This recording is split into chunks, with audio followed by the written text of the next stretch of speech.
Hoy, Clarissa, hindi mo kami makukuha sa pa-dinner-dinner na ganito, ha? Hindi kami pumapatol sa barya-barya, okay? Oh, yan.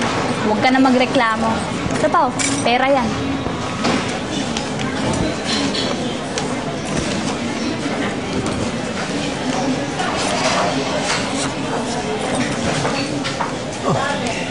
Paano namin gagamitin to? Tanga, hindi natin gagamitin yan. Siyempre, ibebenta natin yan. Di mo naman ito alam gamitin Game & Watch to, eh.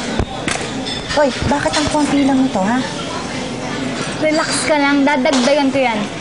Basta tulungan niyo ako sa problema ko. Bakit? Ano ba problema mo? Yung buwisit na Catherine na yan, eh. Naalala niya nang siya talaga si Maylene Fuentebella. Eh ngayon, tinatakot ako. Magsusumbong daw siya sa daddy ko. Nakabahan na ako, eh. Ano siya ilalayo kay daddy? Yun lang ba? Eh di kikidnapin namin.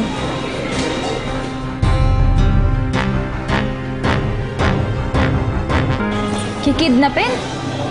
Eh tapos saan niya naman siya itatago? Naku, ayoko niya, no? Delikado yan, baka sumabit pa ako, eh. Huwag na lang. Eh, ano naman gusto mong gawin namin? Oh, hindi ba pwedeng takutin niyo na lang siya para hindi na siya lumapit kay daddy? Eh, umas ka pala, eh. Di ka ba nag-iisip? Mamaya magsumbong yun, pare-pareho pa tayong makulong. Eh, bahala na kayo. Bahala na kayo kung anong gusto niyong gawin sa kanya. Basta kailangan hindi siya makalapit kay daddy.